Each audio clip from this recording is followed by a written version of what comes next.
Hello दोस्तों, कैसे हो आप सब लोग। और आशा करता हूँ सबकी तैयारी बहुत अच्छे से चल रही होगी। वेलकम टू एग्जाम बे। तो दो वीडियो हमने खत्म कर ली हैं। तीसरी वीडियो है फंक्शंस ऑफ एन इकोसिस्टम। बहुत ही इंपॉर्टेंट इसमें वीडियो है। पहली जो दो वीडियोस थी हमने काफी इंपॉर्टेंट टॉपिक्स उनमें डिस्कस करी इंट्रोडक्टरी पार्ट के। और इसमें हम और आगे के जो पोर्शन है, आगे की जो चीजें वो डिस्कस करेंगे। तो इकोसिस्टम हमने पढ़ लिया था, बायोम्स पढ़ लिए थे, तुंद्रा टाइगा, ये सब चीजें पढ़ ली थी। थोड़ा थोड़ा ज्योग्राफी टाइप का वो पोर्शन था। अब इसमें हम इकोसिस्टम के फंक्शंस वगैरह जो इंपॉर्टेंट है वो कर लेते हैं। थोड़ा सा टेक्निकल आपको पड़ेगा बट काफी इंपॉर्टेंट है। Primary functions of an ecosystem. जो इकोसिस्टम होता है उसका प्राइमरी फंक्शन क्या होता है? एक इकोसिस्टम का तीन इंपॉर्टेंट फंक्शन होते हैं, ये आप देख लो। Flow of energy from producers to consumers. तो फ्लो ऑफ एनर्जी कैसे होता है? सबसे पहले जो प्रोड्यूसर्स होंगे, जो प्लांट्स होंगे, वो सनलाइट की हेल्प से, पानी वाटर की हेल्प से, न्यूट्रिएंट्स की हेल्प से हमारे वो बनाएंगे, खाना अपना बनाएंगे। फोटोसिंथेसिस से पानी लेंगे, सॉइल से न्यूट्रिएंट्स लेंगे, और फिर जो पेड़ हैं उन्हें हमारे जानवर लोग खाएंगे। सबसे पहले जो पेड़ की पत्तियां वगैरह हैं उन्हें, जो हिरन हो गया, डियर्स हो गए, भेड़ बकरियां हो गई, गाय भैंस, और ये सब जो भी हर्बीवोर्स होते हैं, जो ऑटोट्रॉफ सॉरी हिट्रोट्रॉफ्स में जो हर्बीवोर्स जो आते हैं वो उन्हें खाएंगे। तो ये हो गए हमारे ऑटोट्रॉफ। उसके बाद हमारे हर्बीवोर्स आ गए जो इन्हें खाएंगे। हर्बीवोर्स को कार्निवोर्स खाएंगे, और या फिर ओमनिवोर्स भी खाएंगे। ओमनिवोर्स प्लांट्स को भी खाएंगे। तो इस तरीके से हमारा चलेगा। फिर जब ये लोग मर जाएंगे तो इन्हें जो माइक्रो कंज्यूमर्स बेसिकली होते हैं, हमारे सैप्रोफाइट्स वगैरह, वो खाएंगे। फिर जो सैप्रोफाइट्स होंगे वो हमारे मर जाएंगे, वो सीधा अपने सॉइल में चले जाएंगे। इनऑर्गेनिक न्यूट्रिएंट्स जैसे कि आपके नाइट्रेट्स, नाइट्राइट्स और ये सब जो भी चाहिए होते हैं पेड़ों को खाना बनाने के लिए, उनसे ऑटोट्रॉफ्स खाना बना लेंगे। तो ये हमारा प्रोसेस चलता है। फ्लो ऑफ एनर्जी हो गया, फ्लो ऑफ न्यूट्रिएंट्स हो गया, और इकोलॉजिकल सक्सेशन हो गया। ऑब्वियसली जब स्टार्ट होगा तो इकोलॉजिकल सक्सेशन के बारे में भी हम पढ़ेंगे। तो ecosystems help in sustaining plant and animal life. तो इकोसिस्टम्स ही है जिसकी वजह से एनिमल लाइफ और प्लांट लाइफ चल रही है। एक बैलेंस बना हुआ है। इकोसिस्टम्स डिस्ट्रॉय हो गए तो इम्बैलेंस बहुत जल्दी आएगा। जिस तरीके का एटमॉस्फेयर अभी चल रहा है, माहौल अभी चल रहा है, तो इकोसिस्टम पे हमें बहुत ज्यादा ध्यान देना है। Energy flow. Energy flows from the lowest trophic level to highest trophic level. अब ये ट्रॉफिक लेवल्स में डिवाइड है, वो हम आगे पढ़ेंगे क्या होते हैं ट्रॉफिक लेवल्स। बेसिकली अभी आप ये सोच सकते हो एनर्जी लेवल कह दो, या फिर प्रोड्यूसर से कार्निवोर्स हो गए। तो प्रोड्यूसर हो गया, जैसे मैं बता रहा था, एक ट्रॉफिक लेवल। फिर हर्बीवोर दूसरा ट्रॉफिक लेवल हो गया, कार्निवोर तीसरा ट्रॉफिक लेवल हो गया। इस तरीके से आप समझ सकते हो। Energy always flow unidirectional, एक ही डायरेक्शन में जाएगी। जो ऑटोट्रॉफ्स हैं, जो अपना खाना बनाते हैं, उनसे लेकर कार्निवोर्स तक एनर्जी जाएगी। कभी कार्निवोर्स से ऑटोट्रॉफ्स में नहीं आएगी एनर्जी। तो यूनी डायरेक्शनल होता है। There some energy loss during trophic level. तो हमेशा कुछ ना कुछ एनर्जी लॉस जरूर होता है। ठीक है, जैसे जो पेड़ पौधे हैं वो अपना खाना बना रहे हैं, उसके बाद उन्हें जो हर्बीवोर्स खाएंगे, पूरा पेड़ तो खा नहीं जाएंगे, कुछ अपना डेड मटेरियल बन जाएगा, कुछ वहीं पे रह जाएगा, तो वो एनर्जी लॉस हो गई। फिर जो हर्बीवोर्स हैं वो खाना खाएंगे, अपना खाना बनाएंगे, बड़े होंगे, सांस लेंगे, एक्सक्रीट करेंगे, तो वहां पे एनर्जी लॉस हो गया। कार्निवोर्स ने 100% एनर्जी तो नहीं ली।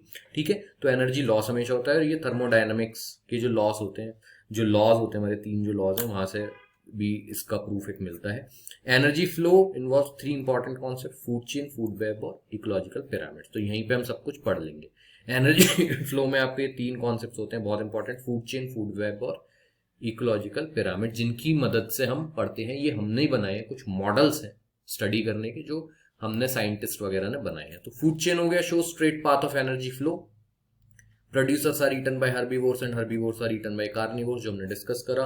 We have two types of food chains, एक तो ग्रेजिंग फूड चेन हो गई, और एक हमारी हो गई basically that aquatic food chain. तो ग्रेजिंग फूड चेन हो गई और डेट्रेटस फूड चेन हो गई। तो ग्रेजिंग फूड चेन के अंदर starting point is always producer. Grazing में plants are the starting point. आप ये मानो, plants are the starting point. तो उसमें एक तो जो जमीन पे होती है टेरेस्ट्रियल, एक होती है हमारी एक्वेटिक। तो टेरेस्ट्रियल में प्लांट्स, डियर ने प्लांट्स को खा लिया, जैकल ने डियर को खा लिया, और लायन ने जैकल को खा लिया। तो इस तरीके से बनेगी।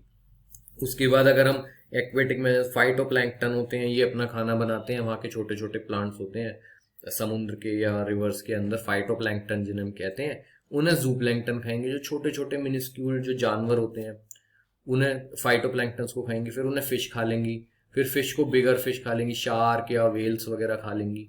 ठीक है।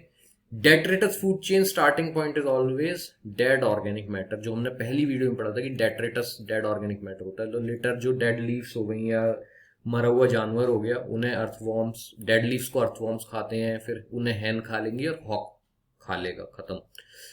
उसके अलावा अगर मरा हुआ जानवर है तो उन्हें कुछ बैक्टीरिया वगैरह ये सब खाएंगे, फिर बैक्टीरिया वगैरह को कुछ और बैक्टीरिया खाएंगे, फिर इंसेक्ट्स खाएंगे, इंसेक्ट्स को हमारे बर्ड्स खा लेंगे। तो इस तरीके से चलती रहेंगी। जाइलोफेजेस होते हैं जो वुड खाते हैं, टर्माइट्स एंड बार्क बीटल्स। कॉकरोफेजेस हमारे एनिमल फीकस खाते हैं। तो ये आप याद कर सकते हैं, ये दो चीजें पूछे जा सकते हैं। तो जो फूड चेन होती है वो तो हमारी स्ट्रेट होती है, पर हमेशा इतना सिंपल होता नहीं है। ठीक है, चीजें सिंपल नहीं होती हैं, हमेशा कॉम्प्लेक्स होती हैं। तो फूड चेन हमारा एकदम कंप्लीट पिक्चर शो नहीं करता है, वो करता है हमारा फूड वेब, क्योंकि ये कॉम्प्लेक्स हमारा सिस्टम है। क्यों फूड वेब वो करता है, डिपिक्ट करता है? क्योंकि आप ये देखो कि बेसिकली जो डियर है, जो एक हर्बीवोर है, उसे लॉयन भी खा सकता है। ठीक है, उसे एक बियर भी खा सकता है, और जो बियर है वो प्लांट की वो भी खा सकता है, आपकी पत्तियां। जो बियर है वो हनी बीज को भी खा सकता है। ठीक है, एक डियर है या फिर एक अब इंसान तो नहीं खा सकता क्योंकि इलीगल है ये चीज, पर खाने को तो खा सकता है। ओके, चाहे तो खा सकता है। तो बहुत तरीके के एनर्जी फ्लोज होते हैं, कभी भी स्ट्रेट नहीं होता, तो उसे हम फूड वेब कहते हैं। Represents in reality there are multiple transfer paths. ठीक है, तो ये हमारा फूड वेब हो गया। बस ये याद रखना है आपको कि फूड चेन स्ट्रेट होता है, फूड वेब में कॉम्प्लेक्स होता है, बड़ी सारी ट्रांसफर पाथ्स होते हैं जो आप एकदम लॉजिक से पता लगा सकते हो। फिर इकोलॉजिकल पिरामिड हो गया, another way of showing trophic levels in the form of pyramid. Food producer is at the bottom, हमेशा जो प्रोड्यूसर होता है वो बॉटम पे होता है और कंज्यूमर होता है वो टॉप पे होता है। ये याद रखना, प्रोड्यूसर बॉटम पे होगा, कंज्यूमर टॉप पे होगा। ठीक है, क्यों क्यों टॉप पे होगा? पिरामिड का शेप आप देखो। ठीक है, यहां पे आप देखो ये बॉटम है, सबसे ज्यादा वाइड है, तो एनर्जी सबसे ज्यादा यही होगी, सबसे ज्यादा। ये छोटा है, सबसे कम एनर्जी भी यही होगी। एनर्जी का डायरेक्शनल हमने बताया था यूनि डायरेक्शनल होता है और हमेशा लॉस होता रहता है, तो इस वजह से ही होता है।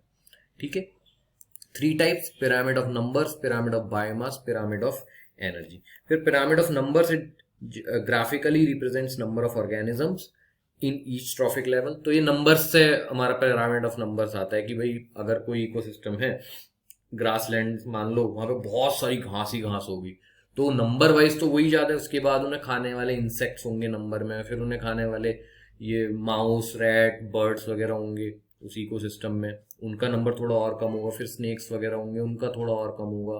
बाज होंगे, उनका और कम होगा, जो इस पिक्चर में दिखा रखा है। बट ये क्या होता है ना, ये करेक्ट पिक्चर नहीं शो करता। नंबर से आप बायोमास और एनर्जी का तो पता ही नहीं लगा सकते ना। तो जस्ट ये पहले हमारा निकला था, इसे स्टडी किया गया, पता लगा कि भाई इनएफिशिएंट है। फिर उसके बाद बायोमास आया हमारा। It takes weight of an organism into account, it can also be upward और इन्वर्टेड। तो ये जो नंबर का होता है ये अपवर्ड भी होता है और इन्वर्टेड भी होता है। एक्वेटिक इकोसिस्टम में कई बार इन्वर्टेड होता है, और पढ़ने की ऐसी कोई जरूरत नहीं है।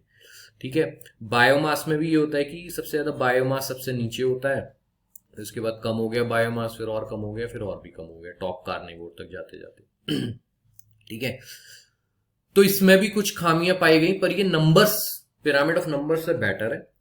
फिर आया पिरामिड ऑफ एनर्जी, अल्टीमेट अपने, क्योंकि हम एनर्जी को ही, एनर्जी ट्रांसफर को ही मेजर कर रहे हैं। Shows the transfer of energy most practical in accordance with the laws of thermodynamics, always upward. आप ये देखो, इसमें सिंपल हमारा प्रूव हो गया, जो मैंने डायग्राम भी बनाया था कि ट्रांसफर ऑफ एनर्जी तो ऑलवेज अपवर्ड होता है। बस याद रखना कि 3 टाइप के इकोलॉजिकल पिरामिड्स होते हैं, नंबर्स, बायोमास और एनर्जी। नंबर्स और बायोमास वाले इन्वर्ट और अपवर्ड दोनों हो सकते हैं। उनमें नंबर्स और जो हमारा टोटल बायोमास का जो वेट होता है वो होता है। और एनर्जी में हमारी KCL में आप कह सकते हो, या किसी और यूनिट में जूल्स वगैरह में ले सकते हो, और ये एनर्जी लॉस भी दिखाता है। तो ये 3 टाइप के मॉडल होते हैं, फूड चेन, फूड वेब और इकोलॉजिकल पिरामिड्स। फिर हमारा ये इंपॉर्टेंट टॉपिक एक पॉल्यूटेंट्स एंड इकोसिस्टम आ जाता है कि degradable and non degradable pollutants होते हैं भाई इकोसिस्टम के अंदर। एबायोटिक कंपोनेंट्स में सॉइल वगैरह में हो गया, आपका पानी में भी हो जाते हैं, कई बार रॉक्स वगैरह में होते हैं, कई बार एयर में होते हैं। फूड चेन में या फिर ट्रॉफिक लेवल की अगर हम बात करें, enters lowest trophic level through producer. तो फूड चेन में यहाँ से ये आ जाते हैं जो पोल्यूटेंट्स होते हैं, ठीक है। और फिर यहाँ से आके प्रोड्यूसर से टॉप कंज्यूमर तक पहुंच जाते हैं। आजकल फूड चेन में ऐसे ही बहुत सारे पोल्यूटेंट्स आ गए हैं जो हमें बहुत ज़्यादा नुकसान पहुंचा रहे हैं, क्योंकि हम भी खा रहे हैं, हम भी नॉनवेज खाते हैं, हम भी प्लांट्स वगैरह खाते हैं। Degradable pollutants are absorb by organism. जो डिग्रेड हो जाते हैं भाई वो तो एब्जॉर्ब हो जाते हैं, एक्सक्रीटा के थ्रू निकल जाते हैं, यूरिनेशन के थ्रू निकल जाते हैं, मर जाता है तो भी वो निकल जाते हैं, तो उतने डेंजरस नहीं होते हैं। बट कुछ होते हैं नॉन डिग्रेडेबल, सबसे ज़्यादा तो आजकल यही हो रहा है, नॉन डिग्रेडेबल पोल्यूटेंट्स होते हैं। प्लास्टिक भी इसी में आ जाता है, प्लास्टिक भी खा लेते हैं, और कई सारे नॉन डिग्रेडेबल होते हैं। वो डिग्रेड नहीं होते, वो वाटर के थ्रू भी कई बार नहीं निकलते, और वो टॉप चेन के टॉप में, वेब में हर जगह फैल जाते हैं। तो इसमें क्या है कि ये जो मूवमेंट होता है पोल्यूटेंट्स का, दो प्रोसेस हैं जो हमें याद रखने हैं, एक तो बायो एक्यूमुलेशन और बायो मैग्निफिकेशन। बायो एक्यूमुलेशन बस ये याद रखो कि यहाँ इस प्रोसेस से तो एंटर करता है एक पोल्यूटेंट फूड चेन के अंदर, ठीक है, प्रोड्यूसर में एक्यूमुलेट करता है, एंटर करता है। बायो मैग्निफिकेशन से, मैग्निफिकेशन मतलब बड़ा होते जाना, वहां से ये लोएस्ट से ऊपर पहुंच जाता है। तो एक्यूमुलेशन से एंटर करता है, मैग्निफिकेशन से ऊपर तक पहुंच जाता है। फिर बायोटिक इंटरेक्शन एक अलग टॉपिक है, इंपॉर्टेंट है। यहाँ से जो क्वेश्चन आएगा यही इन ये जो 5-6 पॉइंट्स है इनसे आएगा। Mutualism, commensalism, amensalism, competition, predation, parasitism, neutralism, ठीक है। तो mutualism both species benefit mutual. Commensalism में one species benefited another unaffected, ये उनके एग्जाम्पल है। अमेंसलिज्म में one species is harmed and another unaffected. तो इस तरीके से होता है। कंपटीशन में तो दोनों को ही नुकसान होता है, वैसे भी हमेशा नुकसान ही होता है कंपटीशन में। ओके, तो ये दो इंपॉर्टेंट टॉपिक्स हो गए। उसके बाद बायो जियोकेमिकल हमारी साइकिल्स हो गई। एनर्जी फ्लो जिसमें होता है बायो जियोकेमिकल साइकिल्स में। बायो जियोकेमिकल क्यों इन्हें कहते हैं? तो बायो लिविंग जो ऑर्गेनिजम्स होते हैं वो इसमें इन्वॉल्व होते हैं। जियो में अर्थ भी इन्वॉल्व होता है इसमें, और केमिकल कई सारे गैसेज और आपके मिनरल्स इन्वॉल्व होते हैं, इसलिए इन्हें बायो जियोकेमिकल साइकिल बोलते हैं। कई तरीके की होते हैं, water cycle, carbon cycle, nitrogen, phosphorus, sulphur, और भी होती हैं, बहुत सारी होती हैं। ये मेन है, ठीक है, ये मेन है। क्वेश्चन इनमें से पूछा जाता है, ये मेन है। तो water, carbon, nitrogen gaseous cycles हो गए, ये सेडिमेंट्री हो गई। तो गैसियस साइकिल्स जो होती है उन्हें तो हम कई बार परफेक्ट साइकिल्स बोल देते हैं, इन्हें हम इम्परफेक्ट बोलते हैं। परफेक्ट क्यों बोलते हैं? क्योंकि जब इसमें बेसिकली कोई चीज हमारी एब्जॉर्ब होती है उतनी जल्दी वो रिप्लेनिश भी हो जाती है। कोई चीज अगर जाती है तो उतनी जल्दी वो वापस भी आ जाती है। जैसे वाटर साइकिल में वो हम पढ़ेंगे कैसे। सेडिमेंट्री में एक गैप हो जाता है, इसलिए वो इम्परफेक्ट होती है। In gaseous cycles nutrients are replace faster than sedimentary cycle. सब न्यूट्रिएंट्स आर लॉस्ट और लॉक्ड इन रॉक्स वगैरह में लॉक हो जाते हैं सेडिमेंट्री साइकिल में, जो कि गैसियस में नहीं होता है। All biogeochemical cycles are interdependent. तो सब इंटरडिपेंडेंट होती है, एक दूसरे पे सब डिपेंडेंट होती है, कोई भी अकेली काम नहीं कर सकती, ठीक है। तो ये हमें ये चीज याद रखनी है। नेक्स्ट वीडियो में हम सारी बायोजियोकेमिकल साइकिल्स को पढ़ेंगे।